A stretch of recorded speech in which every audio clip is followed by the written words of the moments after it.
RBI policy.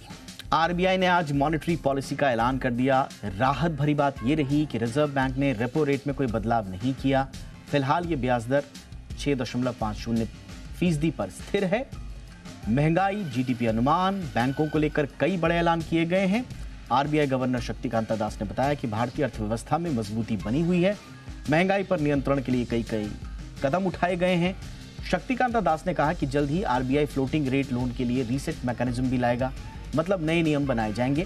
साथ ही उन्होंने ये भी कहा कि सिस्टम में ज्यादा लिक्विडिटी के लिए बैंकों को 12 अगस्त से 10% अतिरिक्त कैश रिजर्व रेशियो बनाए रखना होगा। अर्थव्यवस्था के मोर्चे पर आज उन्होंने आश्वस्त किया कि भारतीय अर्थव्यवस्था ठीक ठाक है, मजबूत है। हालांकि जुलाई अगस्त में महंगाई बढ़ने का अनुमान उनकी चिंता जो है वो दिखा रहा था, महंगाई के मोर्चे पर दिखा रहा था, और उनका मानना था कि सब्जियों की कीमतें बढ़ने से महंगाई का असर पड़ा है महंगाई पर।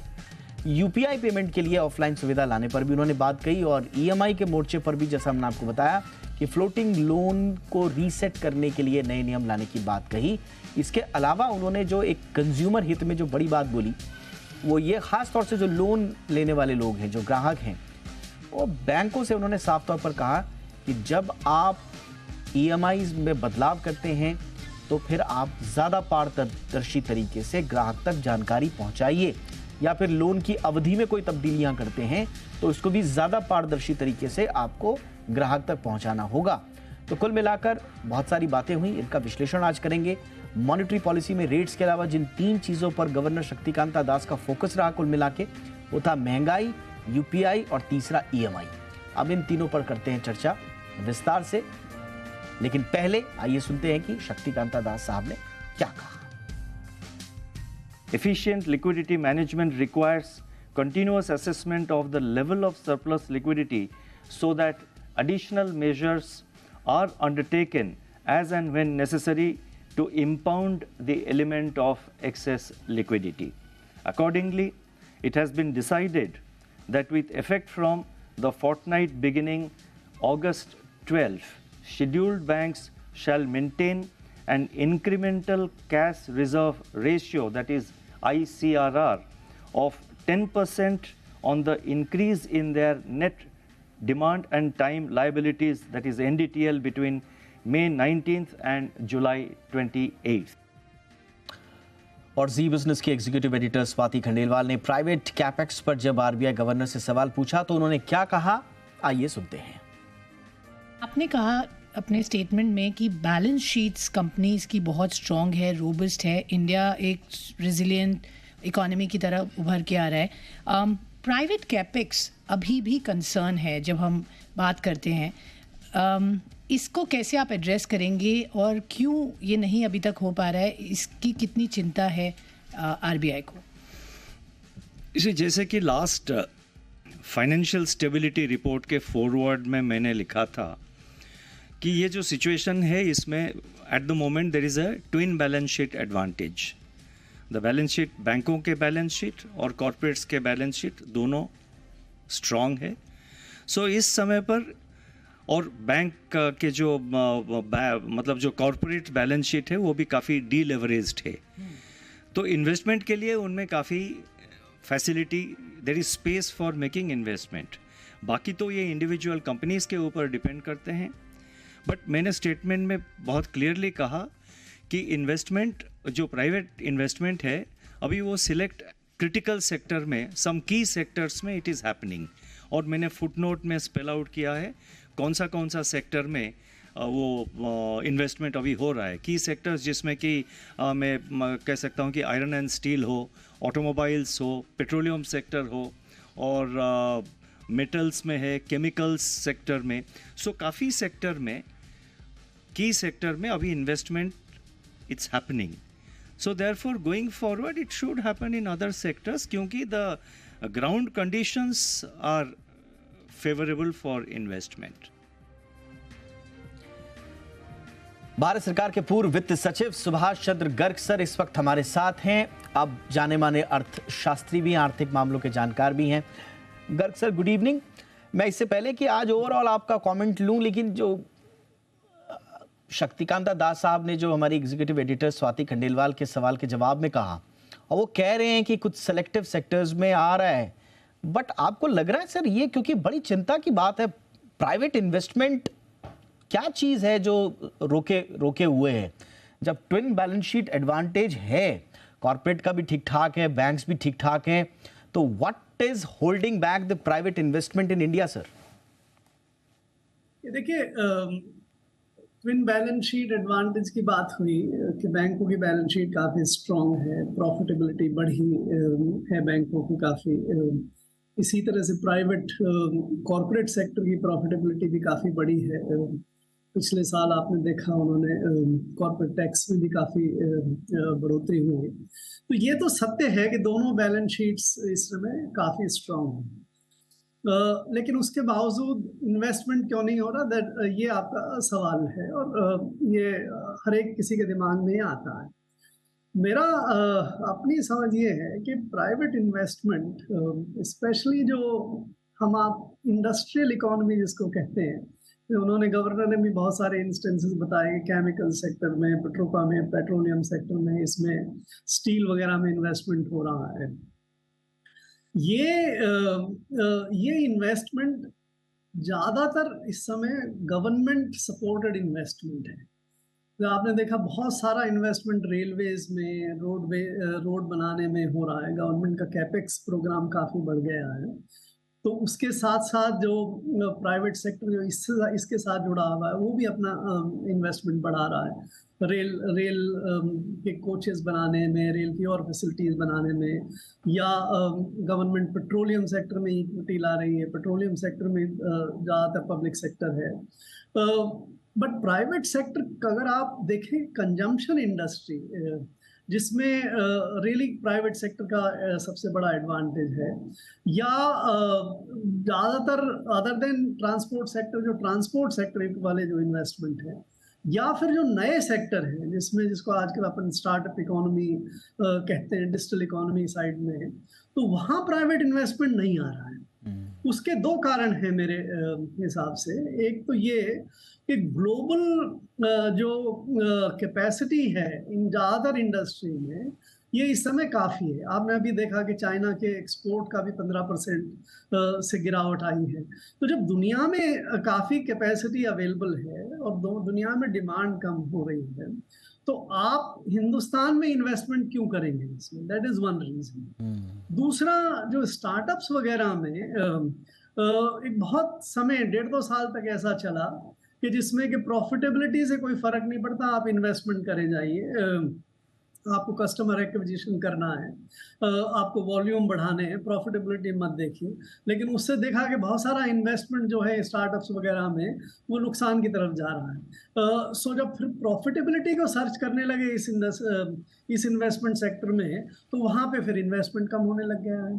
सो दो कारणों से मुझे लगता है कि इन्वेस्टमेंट प्राइवेट सेक्टर में नहीं आ रहा। कंजम्पशन की इतनी ज़्यादा डिमांड नहीं है। दूसरा, जो इन्वेस्टमेंट सेक्टर्स है, स्टील वगैरह, केमिकल्स, इनमें ग्लोबल सप्लाई ओवर सप्लाई है। और तीसरा, स्टार्टअप सेक्टर में प्रॉफिटेबिलिटी की प्रॉब्लम है। इसके कारण से प्राइवेट इन्वेस्टमेंट मेरी नज़र में नहीं है। बिल्कुल सर, बिल्कुल आपने एग्जैक्टली बुल्स आई जिसे बोलते हैं, एग्जैक्टली आपने वही हिट किया। इनफैक्ट आरबीआई का जो बुलेटिन अभी कुछ दिनों पहले आया था, वो खुद ये मान रहे हैं कि इन्फ्लेशन जो है वो स्लो डाउन कर रहा है पर्सनल कंजम्पशन को, और इसी वजह से प्राइवेट इन्वेस्टमेंट पर बुरा असर पड़ रहा है। अब अगर ये इन्फ्लेशन की वजह से है और जो ग्लोबल सिचुएशन आपने बताई, अब उसमें तो अभी आरबीआई गवर्नर साहब ने भी आज चिंता जाहिर की, अभी भी हमारे 4% से 2% ज़्यादा है, उसके ऊपर बना हुआ है। तो ये कब तक ऐसे हालात रहेंगे सर? कब हमें थोड़ा सा एक विंडो मिलेगा जब हम राहत की सांस ले पाएं महंगाई के मोर्चे पर? ये महंगाई वाला जो मामला है, इसको भी थोड़ा हमें पूरी तरह से समझना चाहिए। जी जी। आज जब हम ज़्यादातर बात करते हैं, आज भी आरबीआई के स्टेटमेंट में, मॉनेटरी पॉलिसी स्टेटमेंट में, उसमें कंज्यूमर प्राइस इंडेक्स की इन्फ्लेशन की बात करते हैं। हम आज के दिन अगर देखें तो होलसेल प्राइसेस तो हमारे यहाँ पे भी नेगेटिव चल रही है। चाइना में भी नेगेटिव है, बाकी दुनिया में और जगह भी नेगेटिव होने लगी। हमारे यहाँ पे भी 3 महीने से 4 महीने से होलसेल प्राइसेस में नेगेटिव ग्रोथ है। सो इन्फ्लेशन कुल मिला के इकोनॉमी में बहुत ज़्यादा नहीं है। ओके। जो इन्वेस्टमेंट गुड्स है, होलसेल गुड्स है, उनमें तो इन्फ्लेशन है नहीं, कंज्यूमर प्राइसेस में इन्फ्लेशन है ना। कंज्यूमर प्राइसेस इन्फ्लेशन की जब आप और थोड़ी सी इसकी एनालिसिस करें तो आप देखते हैं कि ये फ्यूल में ज़्यादा है। फ्यूल में तो अब खैर कम हो रहा है, पिछले साल ज़्यादा था, बट बेसिकली फूड आइटम्स है जहाँ पे इन्फ्लेशन ज़्यादा है।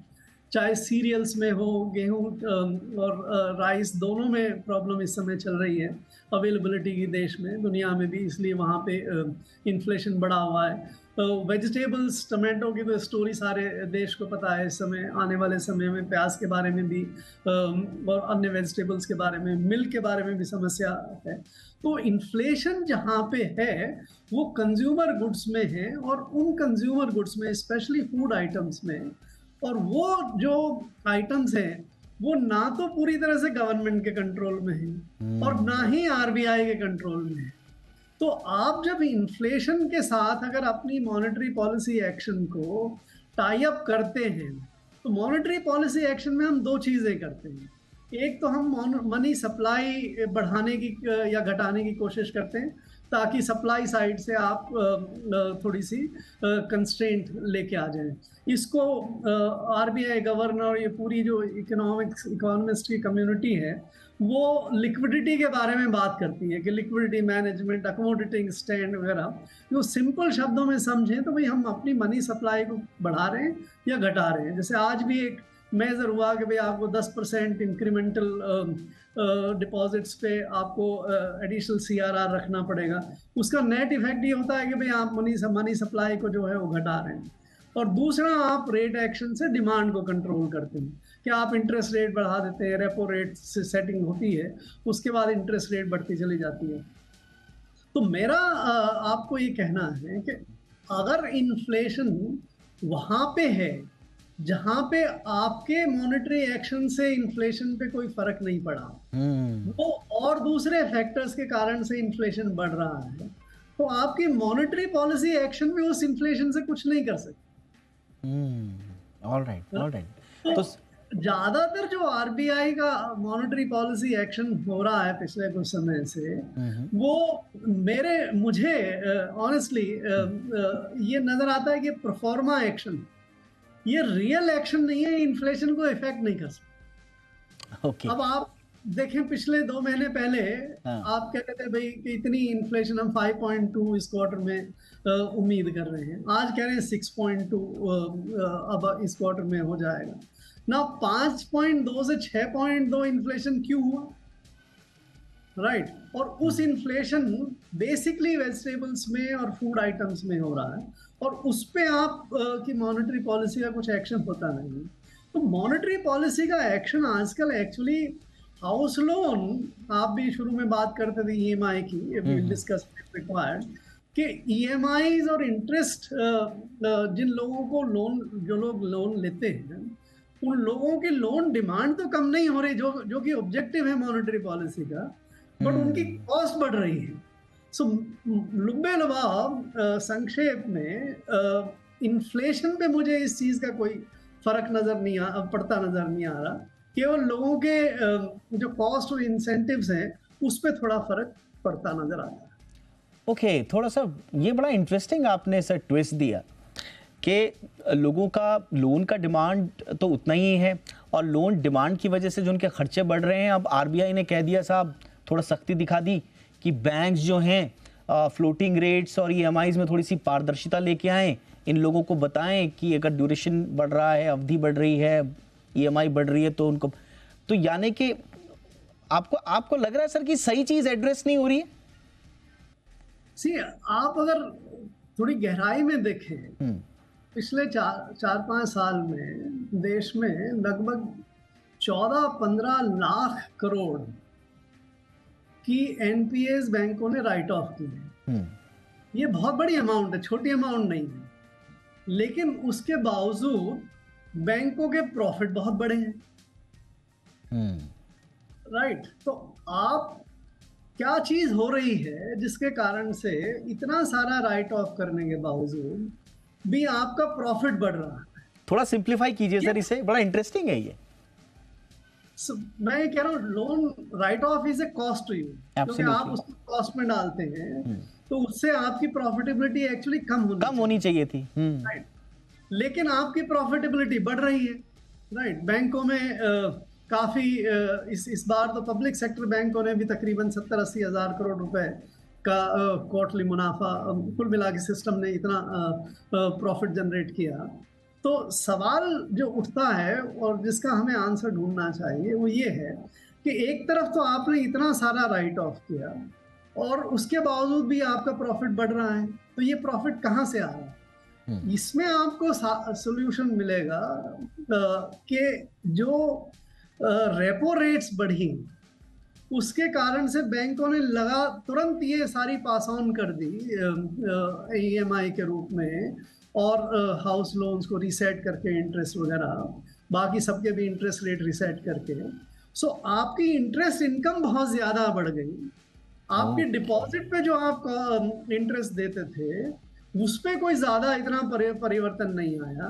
तो जो एक्स्ट्रा आपकी इंटरेस्ट इनकम हो रही है इंटरेस्ट बढ़ने के कारण से, उसके कारण से आपकी जो NPA वगैरह के कारण से भी नुकसान हुआ, उसके बावजूद भी आपकी प्रॉफिटेबिलिटी बढ़ रही है। तो जब RBI गवर्नर ये कहते हैं कि भाई आप ट्रांसपेरेंट बनिए, आप बताइए कि आप रीसेट कैसे करते हैं अपनी रेट्स को, तुरंत से कितनी जल्दी पास ऑन कर देते हैं। इफ आई में इंटरप्ट सर, इफ आई में इंटरप्ट, जो आजकल की जो भाषा में अगर हम कहें तो आप ये कहना चाह रहे हैं कि 14-15 लाख करोड़ का राइट ऑफ कर दिया, यानी कि जो आम भाषा में कहा जाता है कि बड़े बड़े धनाढ्यों का पैसा माफ कर दिया और एक आम आदमी पर EMI का बोझ बढ़ाकर वहां से पैसा इकट्ठा करके बैंकों को दिखा दिया कि साहब बैंक तो स्वस्थ हैं। ये हो रहा है क्या सर देश में? देखिए, आप एक और चीज देखेंगे अगर आप एनालिसिस करें तो कॉरपोरेट सेक्टर को के लोन्स जो हैं वो पिछले 5-7 साल में काफी घट गए हैं। किसी समय 45% जो क्रेडिट है वो कॉरपोरेट सेक्टर में जाती थी, आजकल घट के करीब 25-26% रह गई है। तो लोन अब कहाँ जा रहा है? ज़्यादातर लोन जा रहा है रिटेल साइड में। रिटेल साइड में कौन है? आप और हम जो कंज्यूमर लोन्स हैं। तो जो लोन लेता है वही ब्याज देता है, राइट। सो काफ़ी कुछ तक इसका फर्क जो है, जो राइट ऑफ और इन सब का, वो हायर कॉस्ट मिडिल क्लास ने बेयर किया है उसका burden. That is a fact. All right sir, ये बड़ा इंटरेस्टिंग आपने थोड़ा एनालिसिस दिया। एनीवे, थोड़ा वापस लौटते हैं मॉनेटरी पॉलिसी की तरफ। आगे सर आप क्या देख रहे हैं? जो भी अभी कदम उठाए जा रहे हैं और जिस तरह की ट्रैजेक्टरी आप देख रहे हैं, उससे क्या आने वाली अगली पॉलिसी में कुछ रेट में बदलाव आप देख रहे हैं या यथास्थिति बरकरार रहने की स्थिति है? इन्फ्लेशन से रिश्ता पॉलिसी का मेरे हिसाब से ज़्यादा नहीं है। जैसा मैंने कहा, तो आने वाले समय में भी इन्फ्लेशन की क्या ट्रजेक्टरी रहती है उससे मुझे नहीं लगता कि बहुत ज़्यादा रेपो एक्शन अफेक्टेड होगा।